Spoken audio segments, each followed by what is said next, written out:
My confidence is a little bit irrational sometimes. Wait. That's a classic, Joe. That's a classic. Yeah, Irrational confidence. That's classic.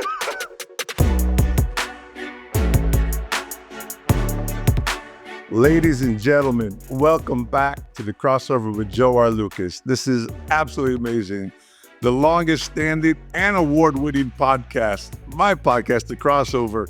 And we are here to celebrate the 25th anniversary. Something new this year, a new twist to this crossover. We are taking the best coaches, the best players, the people that were most instrumental in the last 25 years of the Turkish Airlines EuroLeague and made it what it is today. The most ironic thing is my first podcast at the crossover was with one of my guests that's going to be here today. And the other one is the guy that led him to the 2014 EuroLeague championship. Ladies and gentlemen, it's just such an honor to have, number one, one of my favorite coaches of all time, David Blatt, and welcome his MVP point guard, Tyrese Rice, to the show. Welcome, fellas. So good to see you guys. Thanks for having us. We appreciate it. Same, Joe. Thank you. And to Tyrese. Yep. Thanks for having us. Coach, I want to start with you. I want to go back to day one when I interviewed you for my first ever show. Your hospitality. You brought me into your practice. You brought me into your locker room. You brought me into the office. We talked for maybe 2 hours. We can't do that today, but anyways, man, it was the first time in about, I think I told you this, it was the first time in about 10 years that I said, man, I would just love to lace my shoes back up and come back and play for a coach like you. Well, I sure would have been happy to have you, Joe. And I think one of the things that great players like Tyrese and hopefully the different coaches, certainly from the EuroLeague, should and need to understand is that this is a form of entertainment and an example of what we hope kids and young people can become when they apply themselves to being the best version of themselves. So that cooperation between media, between fans, between players who so strongly identify with great talents, guys like Tyrese, is so important to our game. Because, that's why we do it. It's not only the fact that we love sport and we love to play, but we want to go a little bit further with it and engage a lot more people and make it something that is meaningful and important to people. That's exactly what it's all about. I mean, the long run. Tyrese, let me welcome you too. I think you're in Houston right now, right? Yes, sir. I'm in Houston. How's it going? How's life treating you, man? It's going well. Yeah. Staying active and involved, not playing, but, working with some players, making sure that, keeping their mentals together and, it's fun on the other side. Perfect, man. I heard Coach calling you Reese before we got on air. So that's the nickname, I guess, is Reese, right? Yeah, man. I had a teammate in college. I don't know if you guys know Sean Williams. He was a top 15 pick NBA draft, and he just started calling me Reese one day at practice, and that's where it went. I like it. Hey, I want to get started on the season. All right, the 2013-2014 season. Who made the decision for Tyrese Rice to play in Maccabi? Was it coach going after player, or was it player going after team, or was it agents? Who was it? How did it happen? Well, very definitely we went after Tyrese. He didn't knock on our door and say, "Hey, take me." We had followed. We had followed him, and I think it's important that people understand. Tyrese was always a terrific player. I mean, he had an incredible college career, and he came to Europe. But like many of the players that we took, for different reasons, whether it be budgetary or whether it be sort of the need to find guys that were on their way up to reaching their full potential, we identified Tyrese as one of those guys not that he wasn't already a really good player, but, he was not yet at the top of his career, which everybody knows, how far he went and what he ended up doing in the game. So we went after him without question to answer your question. That's the guy you want, the guy that's just getting ready to peak, That's the guy. Reese, like, I mean, first of all, I mean, with all due respect to Bayern, that's where you were at the time. I mean, going to Maccabi, going to Tel Aviv. Tel Aviv is like, I love Tel Aviv, man. I was like living in LA, Yeah. I mean, how easy was it for you to make that choice? Well, it wasn't difficult at all, if I answer the question directly. But, I give you guys a funny story. That's what we're looking for, man. We're looking for good, funny stories. Hey, I give you guys a funny story because I had no idea. So we're playing the playoffs and I'm in Bayern. We're playing against Bamberg in that last playoff series, and I guess Avi had came to see me play a couple times in Munich, and I remember coming in practice and Coach Pessis was my coach in Bayern at the time, and he is on me at practice. I'm like, dog, like, what's going on? And and he goes, oh, you big player now. You go to Maccabi next year. This, that. I'm like, what are you talking about? Like, I have no idea, what he's talking about the entire time. And he's just like, you go to Maccabi next year. Maccabi, they come see you, and now you go to Maccabi. I'm like, what? I'm like completely confused about what's going on. Like, I have no idea. And, obviously, once the season ended, I had to play the national team and things like that. And that's when I got the call from Maccabi, and I was like, oh, maybe this guy's not as crazy as I thought he was, because I had no idea. I had no idea what was going on. So it was funny to be a part of that time. But yeah, back to the question, very easy decision. So, fellas, the season starts, and the EuroLeague at this point, of course, a lot of people who might be listening to this don't know exactly what it was back then. Well, maybe a lot of people listening to it will know what it's like back then.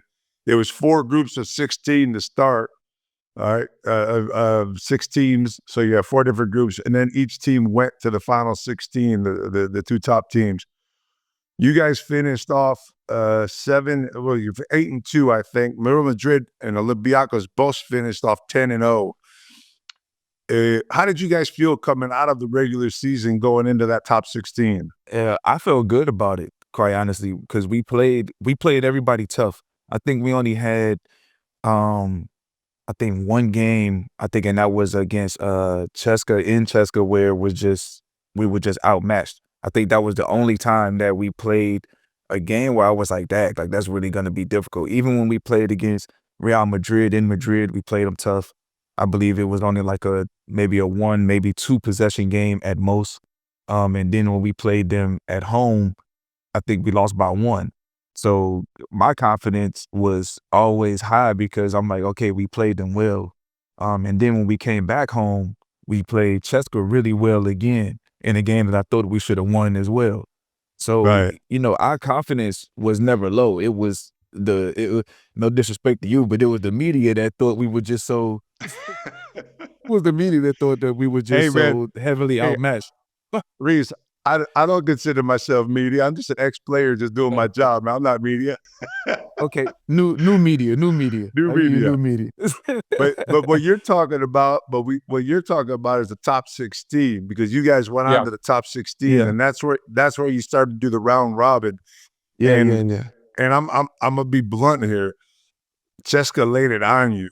There. Oh yeah. Hold on. I think I got the number 35. 100 to 65, maybe 100. Oh yeah. 35. Yeah. It's embedded in my brain, and I'm not happy about you reminding me of it at all, Joe. Damn it. Okay. Killed us. Coach. But it only made the end sweeter. But we also went to that game with some injuries. We didn't play with everybody, but they rocked our world, and that was I think, we're getting ahead of ourselves a little bit, but that was in our mind, when we did meet him in the Final Four. I'm going to get there. You know me, Coach. I'm going to get there. Don't worry. to answer your part of your question, we started the season generally not only the EuroLeague portion, but also our league portion. We were a new team. We had brought in a lot of new players. We didn't have the kind of continuity that would predict the great results we ultimately came to. So the first, let's say, quarter of the season, both league-wise and EuroLeague-wise, they were tough for us. And I got to be honest, and I have to be forthright. As a coach, when you have new team and a new group, it takes you a little bit of time to figure out how you want to play and who you want to play with, so to speak. And I sort of blew it in the beginning. I did not give the proper weight nor the proper credit to a player like Tyrese, for example, who, ultimately, and everybody knows and deservedly so became one of the great EuroLeague stars ever. But I didn't get it in the beginning. It took me a little bit of time to figure out how I was going to incorporate his particular special set of skills and his impact on the team as a whole, as well as other guys too. And I say this both humbly and critically. I needed to figure it out a little bit. And there's nothing wrong with that as a coach. Sometimes if you allow yourself, and if you're allowed the time to develop and to create the right level of understanding and expectation of your players, then you got a chance. So the beginning of our season was tough, but man, we around the beginning of the second round of the EuroLeague and around the mid-year, we found our way, and we particularly with Tyrese's leadership and a few of the other guys, really good players that I'm sure we'll talk about. We just took off. There was a moment before the game that something happened. Also, if I'm not mistaken, weren't you awarded with some sort of like national icon thing? Yeah. before the 35-point beatdown. You know what? That's again, you're adding insult to injury. Actually, I was awarded with the Order of Friendship from the highest level of government in Russia because, as you guys know, I worked for many years as the head coach of the Russian national team, and we had some very great results, including Eurobasket championship, Eurobasket bronze medal, Olympic medal. So they gave me this wonderful award, and I had prepared this speech in Russian, thanking everyone, and they gave me a medal and they put it on my suit coat, and then we went out and got our ass busted by CSKA. Now I will say this: where's that medal? Where's that medal? We were missing some guys. Well, it's funny, and they were so upset with me because in the middle of the game, I took the medal off because I felt funny wearing a medal in the middle of the game while we're getting our ass kicked. You know what I mean? My guys are looking at me like, dude, what's up? What's going on here? But Tyrese, in his good way, he had a very realistic and mature way about him. You know what I mean? He kind of look. You got to understand something, Joe, and you probably do. Tyrese went to Boston College, okay, and Boston, all right, is where the true tough guys come from. Northeast, baby. Forget Northeast. New York, forget New Jersey, forget Los Angeles. Yeah, man, that's what I'm talking. I'm talking to you. Okay? No. I don't want to hear about all that stuff. The true tough guys come from Boston. And Come by on, the man. way, I'm from Boston. So St. John's, that's where the tough guys went. Man, Forget listen. BC. Trust me, I played against St. John's when I was in college. Great team, great guy. God rest his soul. Luke man. Kanaseka, Rest in peace, Louis. Rest in peace, Lou. Great guy. But, Tyrese, he was always kind of even keeled. He understood the moment, and I didn't. It was a tough one, man. Reese, when the season, but the top 16 is over, you guys, the last game you said you played against was against Moscow. It was a 5-point loss. I think you guys won 71, something like 71, that, yeah. 65, something like that. Then all of a sudden, you guys are matched up in the playoff against Milan. All right, real good team. But I gotta throw a little bit of controversy in this thing, because at one point of the season, rumor had it that you might have left Maccabi to go to Milan. Okay, Milan was trying to run you down, chase you down. I'm hoping this isn't the first time Coach Blatt's heard of this. If not, you're going to be in trouble. But you didn't go. You didn't go because your boy was there, and they were going to cut him for you. Marquez Haynes. Yep, Marquez Haynes. Yeah, Marquez Haynes. Yeah. So that's a true story. Yeah, it is a true story. This is my right hand man. This is my roommate in college. Oh, you're roommates. Yeah, that's my guy. That's like a brother to me. He's like a brother to me. Hold on. Before I get into that, by the way, I never lost to St. John, so let's just go ahead and put that out there. And BC, I never lost to St. John's, but you weren't there when the big boys were around. Yeah, I went to the ACC, the real big boys. I went to the real big boys. That's true. That's true. But yeah, he was my roommate in college, and and so you can understand what our relationship was. And I was well aware of everything that was going on with him, in Milan, just as if he was well aware of everything that was going on with me and Maccabi at the time. And I told them directly, if you're telling me to come there for Marquez Haynes, I'm not coming. It's not gonna happen. So there's no need for there's no need for us to even talk. And once they realized that I was serious about that, they tried to figure out other ways, but I knew what the truth was because I had already talked to Marquez. He had already told me that he was probably gonna leave. So I knew what was what was happening, but quite honestly, I'm glad I had a conversation with my mother, who really was the one who talked me into nah, you should stay and see it all the way through. My mom is no quit, no fall, no nothing. Maximize, and if it doesn't go the way that you thought it was gonna go, in the end, move on. Then cool, see it all the way through. It is what it is. Exactly. Yeah, but that's old school though, man. That's the way we were taught. Yeah. You don't quit halfway through a season. It's just that doesn't happen. Especially when you have a choice. Especially that's crazy. I just said this about my mom, and my mom just sent me a text message. She must have heard me. Hey, what's up, Mom? God love your mom, Tyrese. Thank goodness for her. But Joe, I'll also tell you and everyone, he wasn't going anywhere. We weren't going to let him go. Coach, did you know? We had problems in the beginning of the season, not just Tyrese, but generally speaking. And I wanted to touch on this before. The beginning of our season was rocky. We had a whole new team. We didn't have continuity. We brought in a lot of guys that had great potential, but were not necessarily at the top level in terms of their game and in terms of their EuroLeague presence.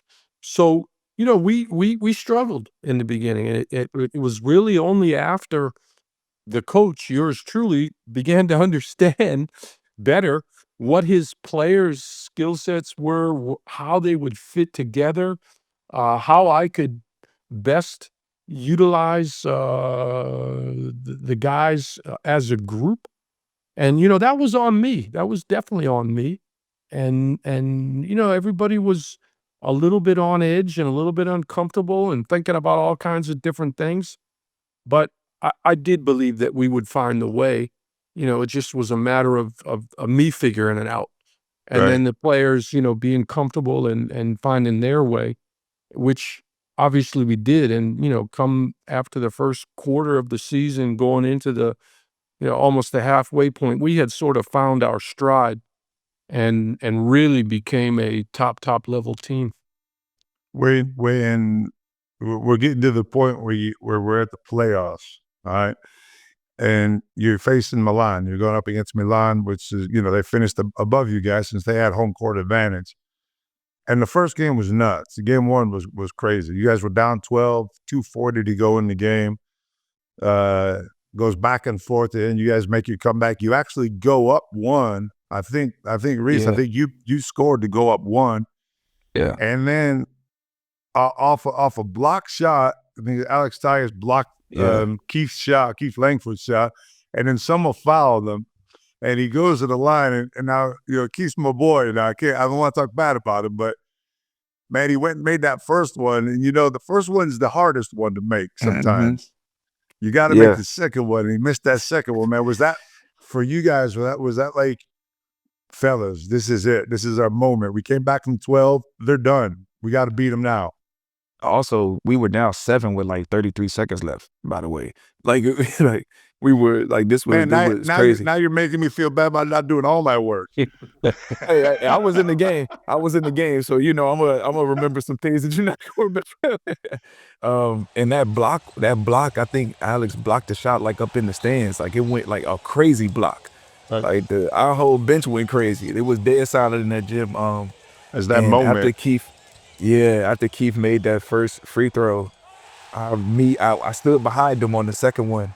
Cause I'm like, damn, like we just did all this and we're gonna lose like this, like on the free throw. Did you say that to him though? Nah, I'm talking to Curry Jones. I'm like, yo, what you think? I did walk past Keith and say something to him. No, I did say something to him. I can't remember exactly what I said, but I did. You can see it. I walked right past him and said something to him. Cause I looked up to these guys. I was the young guy. I was the new kid. Trying to make a name for myself. So Keith Langford, I knew who Keith was from Kansas. I always looked up to the players and what they did. I was a real student of the game in that aspect. I always watch guys. So some people call that bad sportsmanship. I call it just part of the game. It's gamemanship. Exactly. It's part of the game. I mean, I don't know where they from, but where I'm from, you got to talk a little bit. That's what you did. Yeah, you got to talk a little bit. We got to say I used to walk by. I used to walk by and say, "Hey, man, don't let it hit the front of the ribs. I'm taking it off if you miss." And that gets right into the head. If you miss this, you're losing. Joe, and Tyrese, to add a little bit of perspective to this, what you didn't mention was that the Final Four that year was in Milan. Was in Milan. Exactly. So there was the extra. And coach is always a step ahead of me, man. I'm always. I mean, it's coming, coach. It's what I do. It's what I do, man. It's what I do. So in a funny sort of way, they were obviously the favorite team, and they were really a great team with a lot of great players. And Tyrese just mentioned two of the many that they had. Keith Langford and Curtis Drills, and ironically, Keith Langford had played for us the year before, when we went to the quarterfinals and had that very, very famous, documented series against Panathinaikos that we ultimately lost the 5th game in Greece by 2 points. But we went in there not being expected to get through that series, and for the most part, that first game showed that. They kind of were handing it to us, and like you said, we were down 12 points with 2 minutes and 40 seconds. I mean, who wins a game like that? I mean, it's just almost unheard of. But we had the ace, old Mr. Rice, stepped in there. And wait, hold on now, coach. Let's not take away just because he's not here with us. I'll take away from Ricky. Don't think about I was going to say, Joe. Yeah. I was going to say together with his partner in crime, Ricky Hickman, those guys made play after play. Some that were planned, and some that were just from great individual ability and chemistry. Yeah. Good word for that, Joe. But when you're in it deep, sometimes you need something special, or you need special players or special plays. And the number of those plays that happened in that 2 minutes and 40 seconds, it's almost incredible. Yeah, unbelievable. Yeah, and certainly Tyrese and his partner in crime, Ricky, were at the head of that. I mean, it's so easy to have hindsight. They always say hindsight's 20/20, but when you go back and look at it now, you're like, it's almost all these things that happened during the season were fate. for this to happen. You know what I mean? It's like there's so many times where you had no chance. I mean, not that if you lose game one, you're going to lose the series. That's a definite. I mean, you still got 4 games to go and anything could happen, but it all just seems like as I'm researching it and I'm looking it up over the last week or so, it's just, man, this was like something that was meant to be. It was something that had to happen, and no matter how it was going to happen, it was going to happen in crazy ways. And we're going to get into more crazy ways. But Coach, I want to ask you, or it's actually for both of you, but Coach, you first. The game 2, okay, because this is always a big deal for me as a commentator. It was when I was a player. Game 2, and you steal game 1. You're almost 99% sure you're going to lose that game. But why? I mean, isn't the mentality said, hey, let's go out and get this 2-0 lead? But it seems to me as soon as teams fall behind, they relax and they say, look, I'm up 1-0. We stole home court advantage. Let's move on. What was your mentality going into that game 2 with a lead over Milan? Well, we came to play. It's not that we said, okay, we got the first one, the second one's not important. We came to play, but Joe, what people forget is there's the other guy too. The other guy's playing also, and they're pretty good. They're pretty flipping good. Yeah, you know what I mean? And we're in their home gym, and they got their backs against the wall. And we came out to play. We didn't play our best game, but we were competitive for a while. But they were just better that day, and they had every reason with the crowd support, with the emergency type situation. But I will say this, and I'd love to hear Tyrese's feeling. When we won that first game, I knew we were winning the series because there wasn't any way in hell they were coming to Tel Aviv and beating us on our home floor with our home fans, with the team that we had. I in my mind, and maybe I'm to blame for the second game. Maybe I kind of spread that feeling to our players, even subconsciously. There was no way in hell they were beating us. Once we won their first game. I think that's what I was getting at. Subconsciously, that second game, especially when you have the home court advantage that you guys have at Tel Aviv, you go into that game knowing that no way they're going to walk out of Tel Aviv alive and continue to play. There's no doubt about it.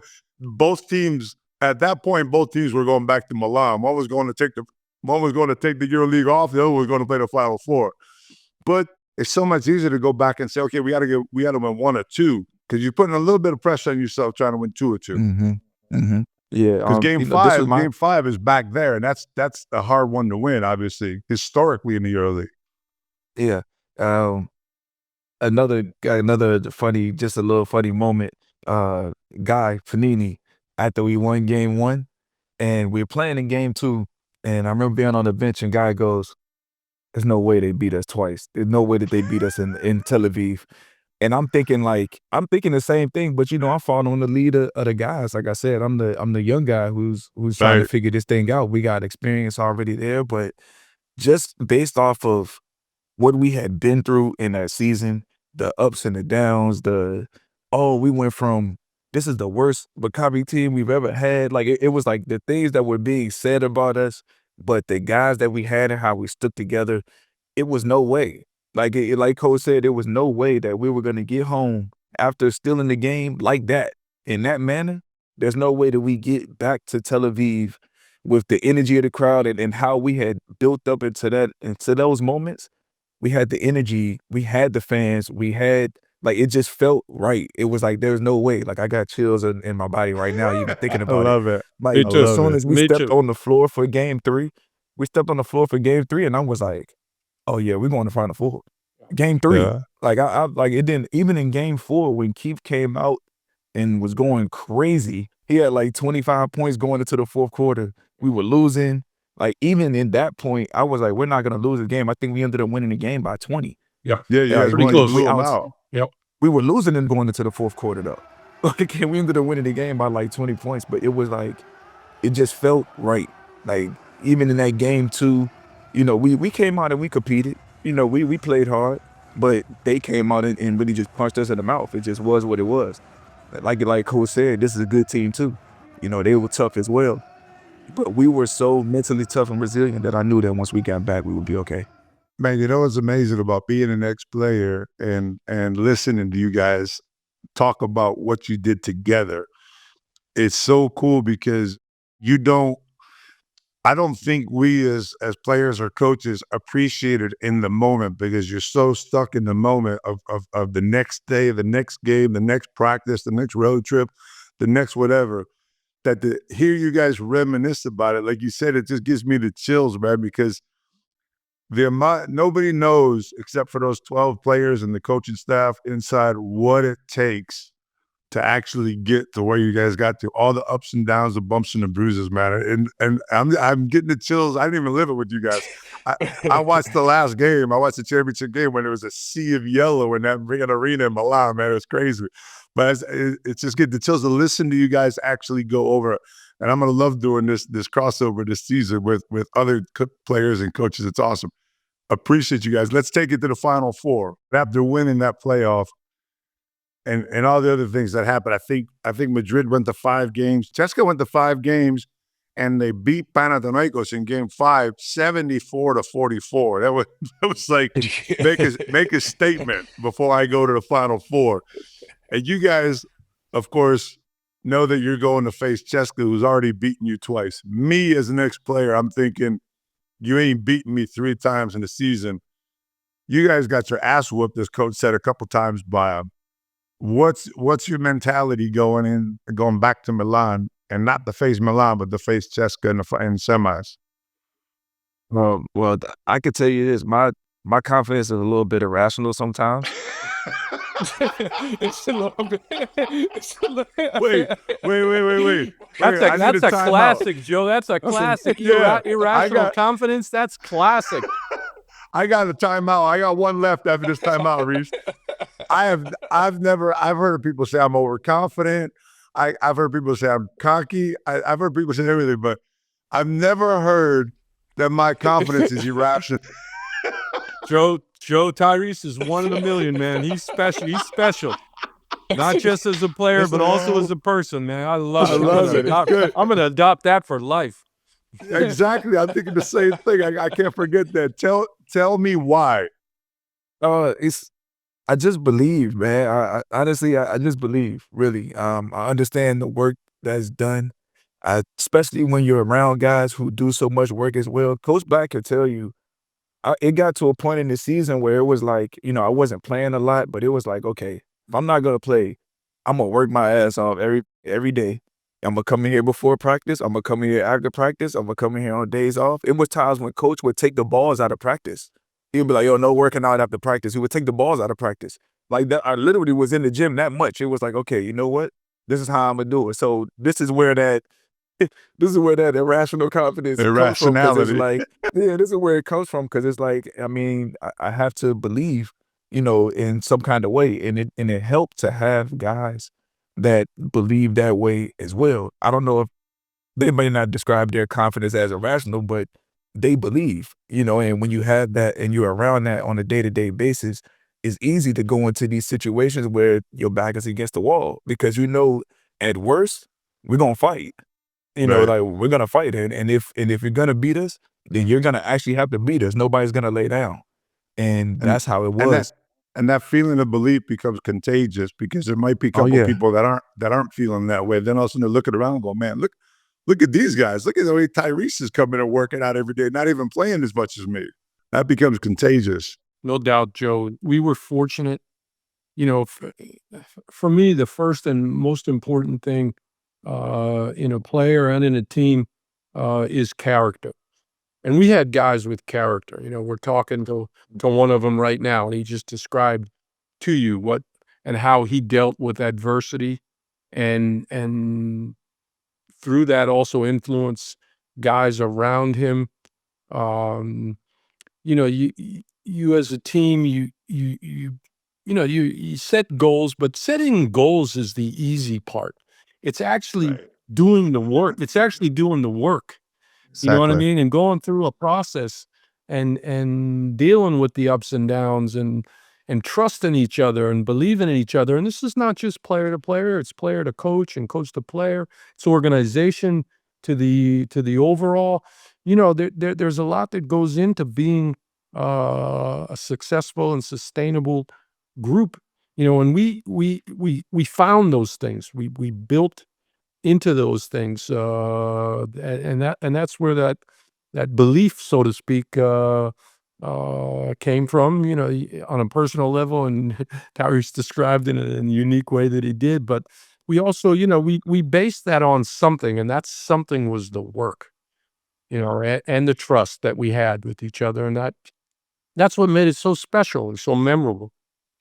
This is a mental game, and things that happen during a season can either help you or they can hurt you.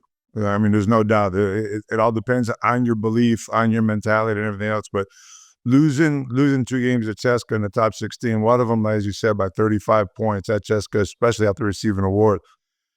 There's only 2 directions to go in here. You either go like, oh shit, or you're saying, okay, well, let's go. Let's assume the role of the underdog. We're the underdog. Everybody here is supposed to beat us. Barcelona went 3-0 on Galatasaray. Real Madrid went to 5 against Olympiacos. CSKA blew out Panathinaikos in Game 5 by 30 points, leaving them to 44 points. They've beaten you twice. You had no chance at all to win that game in everybody's eyes. In the media's eyes, Reese, as you said before. In the media's eye.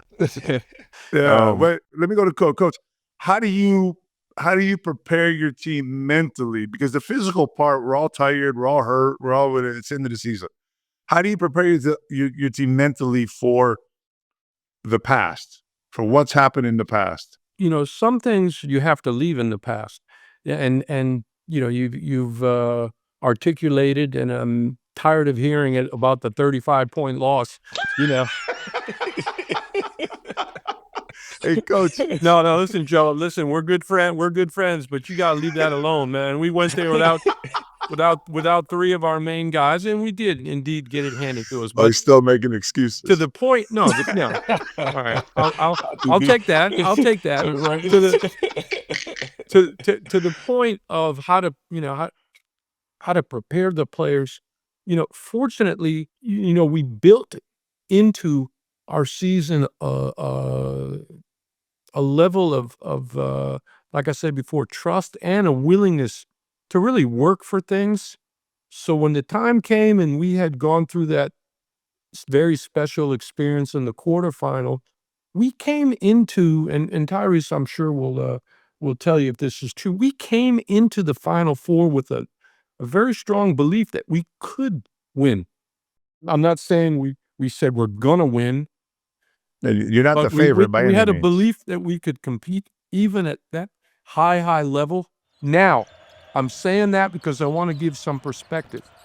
We played the game, and we're down 15 in the third quarter, Joe. Exactly. We're getting it handed to us again. Only this time, it's in front of the whole world and multi millions of people in the Final Four. And our own fans. Now I'm not upset that you took me there beforehand, because I was going there right now. I'm gonna tell the truth. Joe. And we are getting it handed to us. And Tyrese will tell you that this is true. We took a timeout. We're just we're sucking wind here. We're really having trouble. But we're real. And I looked at the guys and I told them, we're down 15, 3 minutes to go on the court. I say, guys, we got them right where we want them.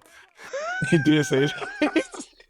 Right where we want it, because we've been there, Joe. Yeah, we've been there. Exactly. We were down 12 with 2 minutes and 40 seconds in a game in the other team's home court. Right where we want them. And I just said, listen, all we got to do is let's get it down to something like 10, and then they're going to be under pressure, and we're going to find a way to win this. And thank God for the guys that we had. They did it. That's exactly what happened. We're right where we want to be. I would put an analogy in that. That's like me playing golf. I never know what to do when I'm in the fairway, because I'm never there, but I can hit out of a tree like nobody. Reese, the end of the game comes. I mean, like you said, you're down 10 going into the fourth quarter. So you got to where coach said you needed to be. You need to be down 10 with an opportunity to play. But even though you're down 10, they're dominating 30 minutes of the game. You guys come back, you get it close. And I mean, you guys have to talk to me about the play where Kirapa I don't even know what he did. What happened in that play? Because you scored, I think, beforehand to go up. Blue made the 3. Out of timeout. Yeah. We ran a play. We ran a play that Tyrese executed beautifully. We ran a little dribble handoff pitch back play. We're down 4. So, we ran a play and we get a 3-point shot. I will tell you this, that Reese made an unbelievable move and pitch back, probably fouled the living crap out of Kriapa to drive him off his chase of Blue. So Tyrese, because he's a tough guy from Boston, some Houston, but because he understands what you got to do to win sometimes. So he made that play, and Blue made that unbelievable 3-point shot, which put us down 1. Then we get to the store. Go ahead. And then you get to the turnover. I mean, what are you thinking when you're watching, Coach? You and Reese, you're on the play. You're like, I can still remember sitting in my room. I'm like, what the hell just happened? Yeah, it's unbelievable. I mean, I can't even really we're talking about fate. I hate to disrupt you, but we're talking about fate again. Yeah, going back to one of the things that Coach said, he talked about fortunate. We're fortunate that the Final Four wasn't the 3-game or 5-game series. That's because we're not beating them 3 times. So we're fortunate that it's 1 game, because in 1 game that's we a good can win point. 1 game. Right. But when this happened, and he dropped the ball, the first thing that came to my mind was, oh shit, we got to go score.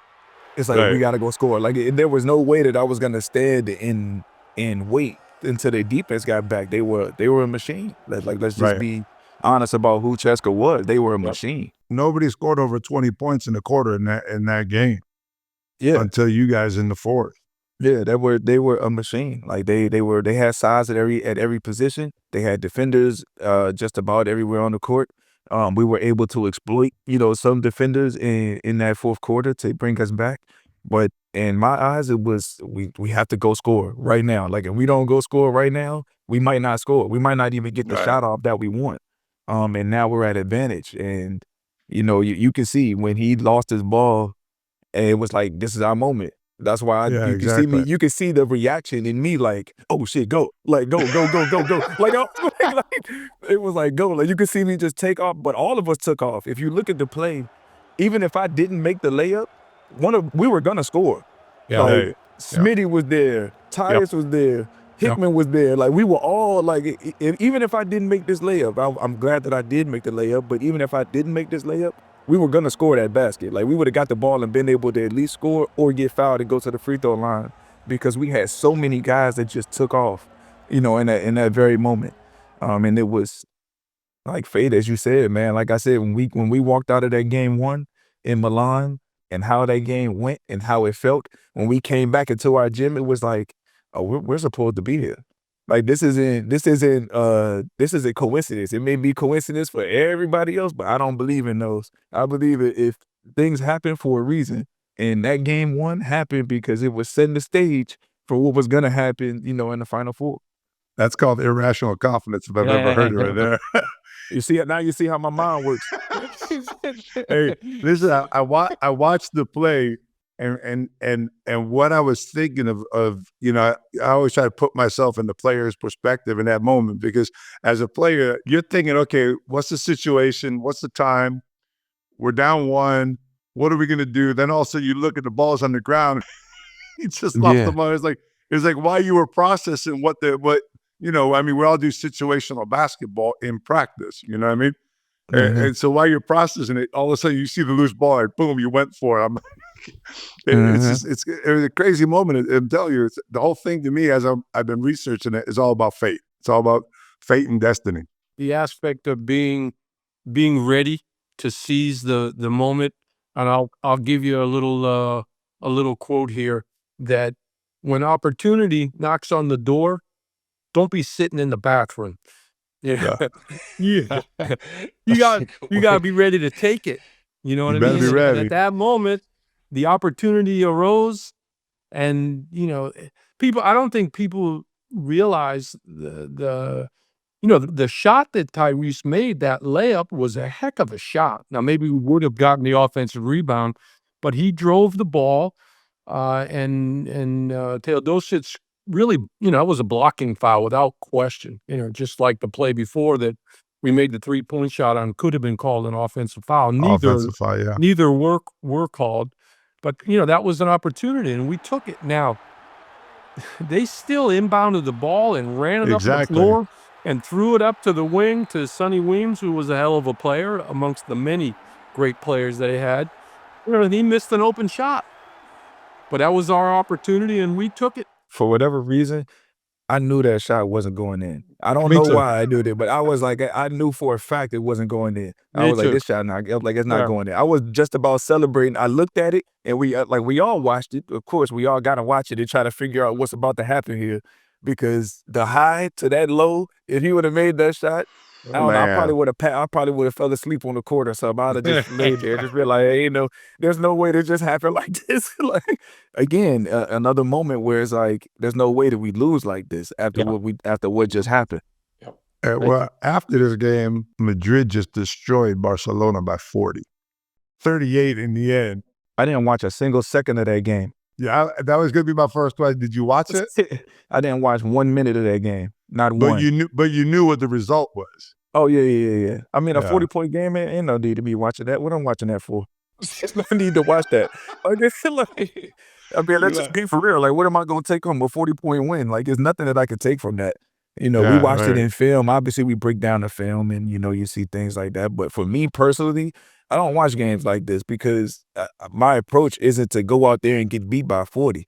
Like I'm going to go out there and play as hard as I can, and it's like, we're not going to lose the game by 40, are we? Like, there's no way that they that good. Anyway, we played them great already. My thing was like, when I got there, I was like, man, they did everything right yesterday, and you guys struggled. And I always think that the team that struggles to get where they are usually has more of an advantage in a one-game series than than the team that won by 40.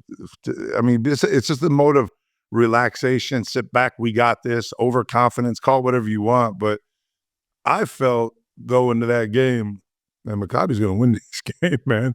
With everything I've seen Maccabi do throughout this season, they're going to win this game. And I don't know how, and it's going to be a crazy game, but they're going to win it. Well, Joe, you said, you're saying that. There's not many people that were saying that. I got to be honest with you. I felt it. I felt nobody felt that way. They were every bit as much the favorite as Cheska was in the game against us. I'm going to tell you a story behind the scenes. We, the next day, both teams had practice time. Okay, because there was the semifinal, then a day of practice, then the next day is the final. Okay, and they had practice first. Real Madrid did, and we got there a little bit early, but we were respectful and let them have the floor. Of course, we weren't out in the gym or anything, but when the time came, we did walk out into the gym, and they had like 4 guys at practice. They basically had decided to let the guys relax, to let them. Yeah, and there's some logic in that. They didn't want to overstress the players. They wanted them to come fresh to the final. They had morning practice the next day too. We came and we practiced. Tyrese is probably still cursing me out right now, as they all did. Now, not like we were never crazy. We weren't running in stands, and we weren't jumping over the rivers and doing all this wild stuff. But we were a team that worked. And Reese also said this. I couldn't get guys out of the gym. Never mind get them in the gym.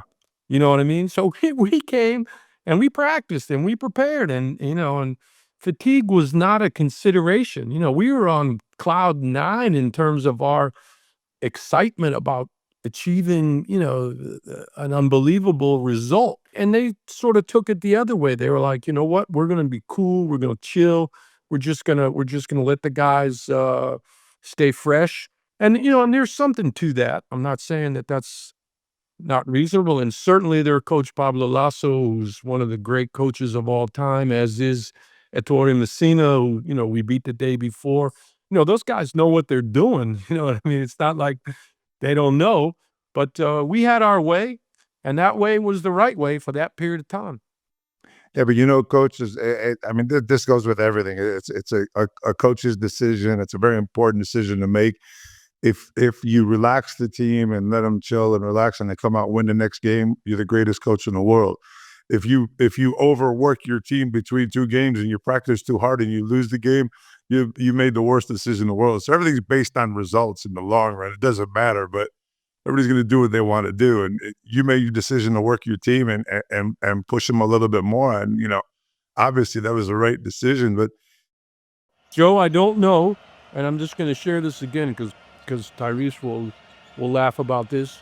I don't want to get ahead of myself, but in that game too, in the middle of the first half, we were down 13 also. So maybe I didn't make such a good decision. We were tired. We were tired as hell. And Reese and Ricky and Joe Ingles and Devin and Safo and Guy Panini and Yogi Vacchione, they're probably cursing me out. Like, shit, why didn't we rest? You didn't have Safo out there running the day before the finals, did you? Yeah, they're looking at me like, dude, we're spent. We got nothing. What do you want from us? You know what I mean? But once again, we had them right where we wanted them.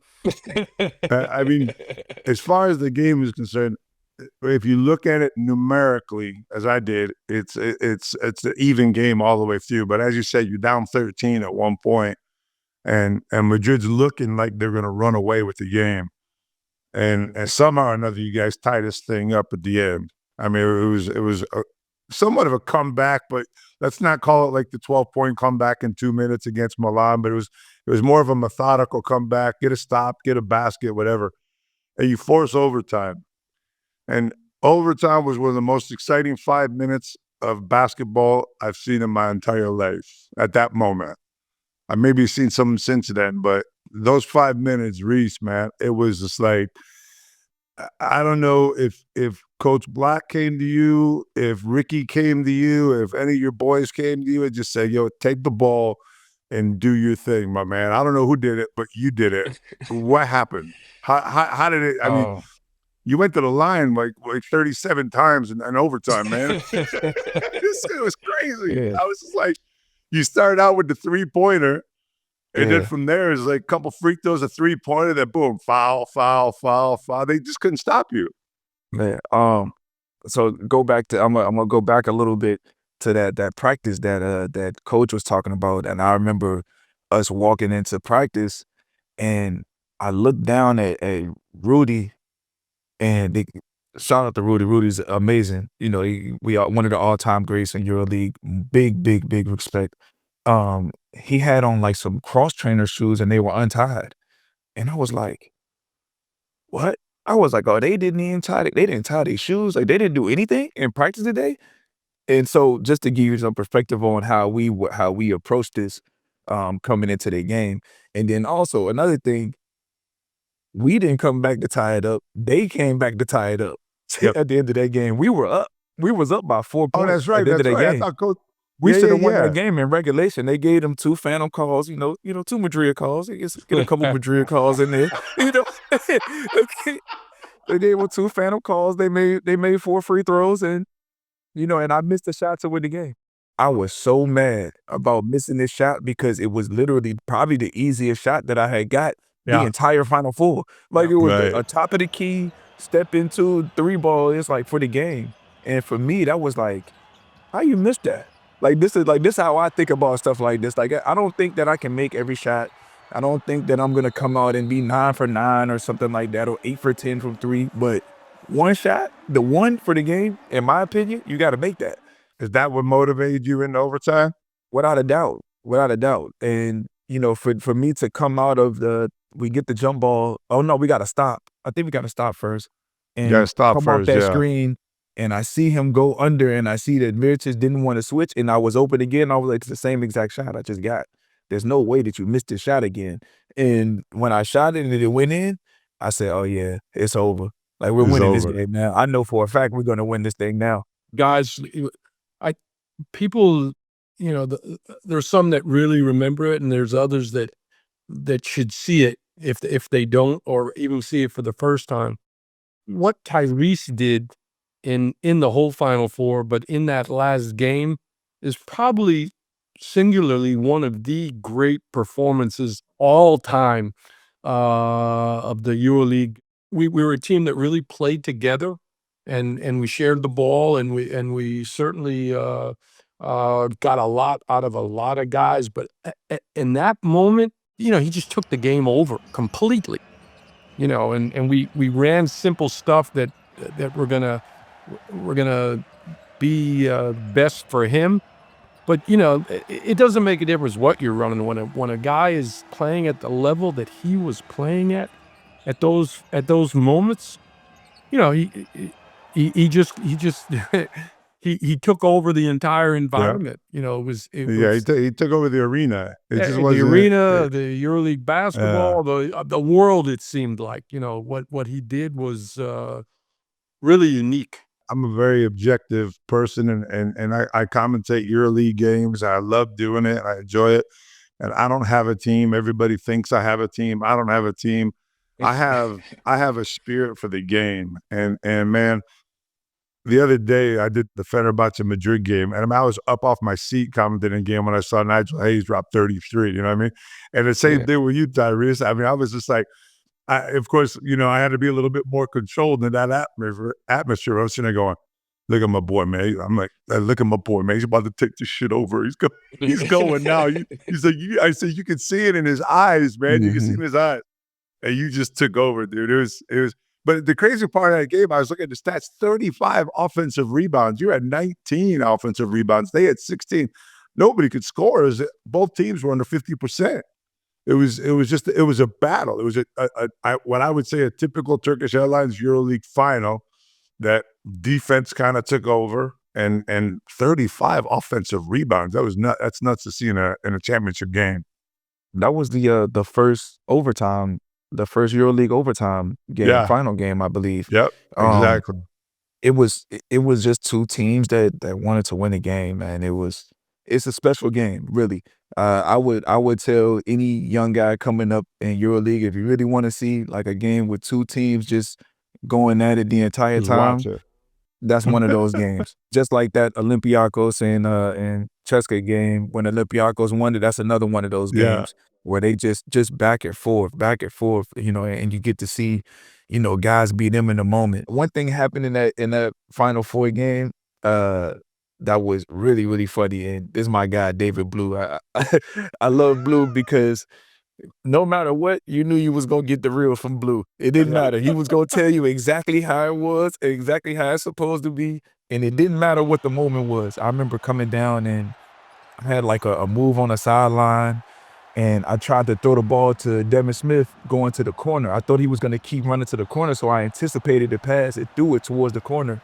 But he stopped and like spotted up, and I turned it over. And then we come back down, and I draw like an offensive foul. And Blue's got the ball in his hands, right? He walks up to me, he goes, "Hey, stop turning the ball over. Take care of the ball, and win us the game." And he just put the ball in my chest and just walked off. I was like, all right. That's just drunk the ball. But that was it. That was our team. That's that trust that I was talking about, That was the trust in each other? Yeah, exactly, in each other. That was indicative to who we were. Tyrese has mentioned throughout the whole interview trust on the young guy who was struggling throughout the year to get a little bit of playing time, who was working his ass off over and over. Later in the gym, you had to kick him out of the gym sometimes. That's a whole lot of stuff. And you all only go back and tell Blue to chill out a little bit, because I saw the stats. Y'all only had 7 turnovers in that game. It wasn't that for all turnovers not created equal. We know that. That's true. That's true. There's good and bad turnovers. That's right. You get a turnover at the wrong moment. Something that people also forget was, and this was by design, we really wanted to slow the tempo because Real, was such a deep and talented and high-scoring team in typical Real Madrid tradition, right? With a wonderful group of players that they had. So we tried to slow the game down somewhat, and keep them from having multiple possessions. And the first 40 minutes of the game finished 72-72. That's not a high scoring game by any stretch of the imagination. And to my point, we scored in the 5-minute overtime. We scored 25 points. 25 points. That's a 50-point quarter. That's unheard of. So when you think about how unbelievably we played in those 5 minutes, we were like floating on air, led by Tyrese and our wonderful group of other guys. We were just, we were on the clouds, just living the moment, man. And it was something that was unforgettable and unique and certainly lifetime memorable. Well, I gotta thank the two of you for being here and sharing this with me and with my listeners, because as I said, like halfway through, man, you guys will give me the chills. And there's not much that makes me miss this game. There's not much that makes me miss the travel and the play and everything else. But Tyrese, I know you'll agree with me real quick because we had to get on to the next thing. But I missed the locker room, man. I missed that, like, someone coming up to you, just bumping you in the chest, come on, man. Like shake that shit off and move on to the next play. Let's go. And pumping each other up, man. So you guys gave me that feeling for the last hour. This is our 25th anniversary edition of the crossover. And it's the 25th anniversary, obviously, at Turkish Airlines EuroLeague. So what we need to know, give me your top five, give me your starting five of all time over the 25 years. I was lucky to be in the EuroLeague for a lot of years. So I saw a lot of great players, and many of them I even had the good blessings to coach. But I'm going to pick guys from Maccabi, okay, just to make it easier, because there's so many great players. You know what I mean? It's just too hard to choose five. It's crazy. So I'm going to make it simple for myself. I'm going to go with Tyrese Rice at point guard, with Anthony Parker, with David Blue, with Nikola Vucic. I'm going to put Parker at the 3 because he could really play almost any position.